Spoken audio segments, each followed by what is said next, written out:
1942 a love story एक patriotic romantic drama film. ये कहानी है नरेंद्र की, जिसे कुछ देर बाद सूली पर चढ़ाया जाएगा। तो साल 1942 में जब भारत पर ब्रिटिश राज था, नरेंद्र कसौनी नाम के एक शहर में रहता है। उसके पिता अंग्रेज सरकार के दीवान हैं। कहानी का विलन जनरल डगलस कुछ दिन बाद इस शहर में आने वाला है।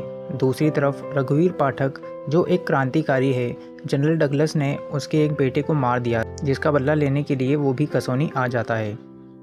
एक दिन नरेंद्र को रैंडमली एक लड़की दिखती है, जिसे देखकर वो उस पर लट्टू हो जाता है।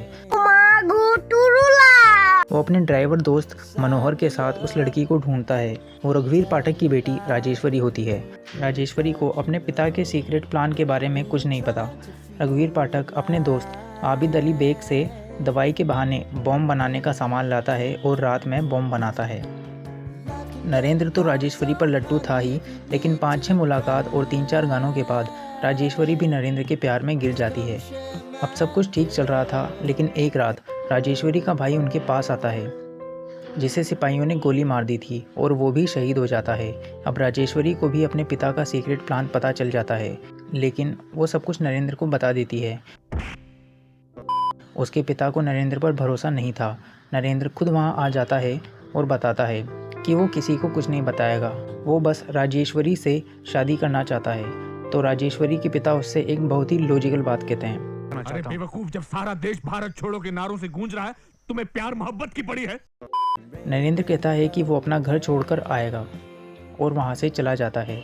वो अपनी माँ को सब बताता है, लेकिन उसके पिता भी ये बात सुन लेते हैं, जिसके बाद नरेंद्र घर छोड़कर राजेश्वरी के पास आ जाता है। लेकिन उसके साथ ही कुछ सिपाही भी आ जाते हैं। ये सिपाही नरेंद्र के पिता ने भेजे थे।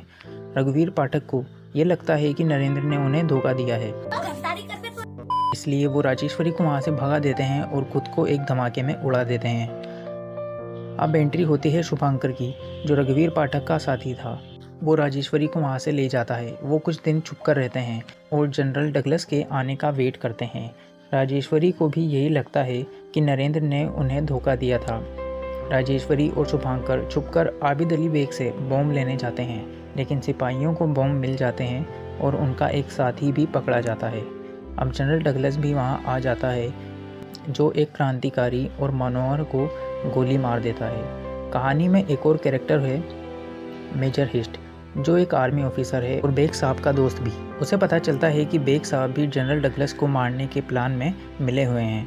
बेग साहब राजेश्वरी और शुभांकर को वहाँ से निकाल देते हैं, लेकिन मेजर हिस्ट उनको गोली मार देता है। अब नरेंद्र अपने घर जाता है और अपने पिता की बंदूक ले आता है। अगले दिन वो जनरल डगलस को गोली मारने वाला था, लेकिन पकड़ा जाता है। डगलस भी उसे गोली मारने वाला था, लेकिन बाकी सब लोग नरेंद्र से काफ़ी इंस्पायर हो गए थे,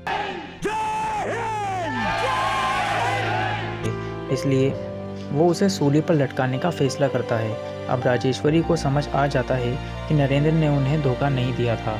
नरेंद्र को जब सूली पर चढ़ाया जा रहा था, तो शुभांकर उस जगह को आग लगा देता है और नरेंद्र को बचा लेता है, जिसके बाद वो सब मिलकर डगलस को पीटते हैं और उसे ही लटका देते हैं और कहानी यहीं ख़त्म हो जाती है।